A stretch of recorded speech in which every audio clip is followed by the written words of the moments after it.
हरे कृष्ण। हरे कृष्ण। तो मैं आज ही विचार कर रहे थे कि इस बार क्या चर्चा कर सकते हैं। इससे पहले आप सभी भक्तों का स्वागत है आज रविवार घोष कार्यक्रम में। तो इसी में चर्चा करते हुए कि क्या मतलब सोच रहे हैं क्या डिस्कशन में ले सकते हैं। सो अभी रिसेंटली कुछ ही टाइम पहले हम लोगों ने यहाँ पे इतनी भव्य जो है ना कथा और उसके बाद यात्रा भी देखी। तो अभी हम रिसेंटली पिछले सप्ताह जो पूरा एक सप्ताह था हम लोग भगवान की बहुत बहुत विशेष धाम श्री जगन्नाथपुरी वहाँ होकर के आए। तो जगन्नाथपुरी बहुत बहुत बहुत विशेष सर्टेनली बहुत सुंदर धाम है। वहाँ जगन्नाथ जी की इतनी विशेष कर जहाँ जिस गली जिस जगह जाते हैं हर गली हर नुक्कड़ पे जहाँ मुड़ते हैं वहाँ पे हर जगह वहाँ बड़े बड़े दो वाइट कलर के सर्कल और बीच में ब्लैक कलर के दो डॉट्स बने होते हैं। जहाँ भी जाओ जिस घर में जाओ वहाँ पे हर जगह मिलते हैं। कौन है वो? जगन्नाथ जी। तो ये विशेष रूप है भगवान जगन्नाथ जी का। तो मैं ये सोचा था जगन्नाथ जी से प्रार्थना करते हुए हम इसी जगन्नाथ जी के ऊपर ही पिछली बार जब रविवार को यहाँ पे कथा वगैरह आप लोग के लिए जब हुई थी तो उस समय चर्चा किस बारे में किया गया था? जगन्नाथ कथा की थी। जगन्नाथ कथा जगन्नाथ रथ यात्रा के बारे में उसी के बारे में हुआ था।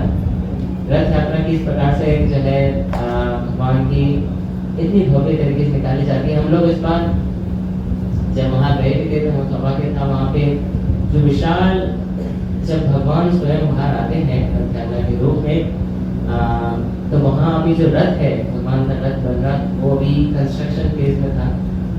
बहुत बड़ा रथ होता है, बहुत बड़ा प्रैक्टिकली जितना हॉल का साइज है इतना तो केवल भगवान के जो दो पहिए बनते हैं वो इतने इतने बड़े यहाँ पे पहिए थे। इधर में एक पहिया उधर में एक पहिया बीच में एक्सल इतने इतने बड़े तो वहाँ पहिए थे केवल। इतना बड़ा विशाल रथ बनता है जगन्नाथ जी का। लगभग 44 फीट ऊंचा बहुत ऊंचा जो है ये रथ बनता है। तो उसी पे ही चर्चा करते हुए आज भगवान कैसे भगवान जगन्नाथ है उसी पे भगवद गीता का एक बहुत सुंदर श्लोक आता है जो वर्णन करता है कि यदि हम भगवान को जगन्नाथ के रूप में, जगन्नाथ यानी जग के नाथ जो पूरे के पूरे संसार के नाथ है, इस रूप में अगर जानते हैं उनको समझते हैं तो इससे क्या लाभ होता है। तो आप में से कोई भी ये श्लोक गैस कर सकता है कि क्या फायदा हो सकता है जगन्नाथ को जगन्नाथ के रूप में जानने का। ये भगवद गीता की किस श्लोक में बता रखा है? ये क्या फायदा हो सकता है अगर हम भगवान को जगन्नाथ रूप में जानेंगे तो? Any guesses? भगवद गीता के कौन से अध्याय में भगवान इसके लाभ के बारे में वर्णन करते हैं? वैसे तो पूरी भगवद गीता में भगवान ने इस चीज पे बहुत जो है जोर दिया है कि आप सभी मेरी शरण में आइए। जो गीता का कह सकते हैं एक तरीके से 60 श्लोक है उसमें भी यही बताया गया। कौन सा है 60 श्लोक? कौन सा है? सर्वधर्मान् परित्यज्य मामेकं शरणं व्रज अहं त्वां सर्वपापेभ्यो मोक्षयिष्यामि मा शुचः। इस श्लोक में भी भगवान शरण मांगने के लिए तो कहते हैं, पर विशेषकर इसके लाभ क्या है उसके बारे में भगवान बताते हैं भगवद गीता के 5वें अध्याय के 29वें श्लोक में। ये भगवद गीता का एक वन ऑफ द मोस्ट कह सकते हैं एक ऐसा श्लोक है जिसके अंदर भगवान वास्तविक रूप में बताते हैं कि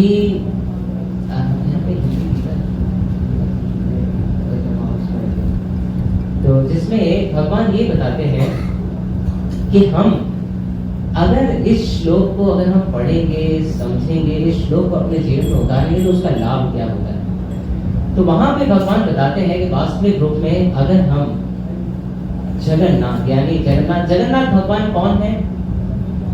वास्तविक में कौन है जगन्नाथ भगवान?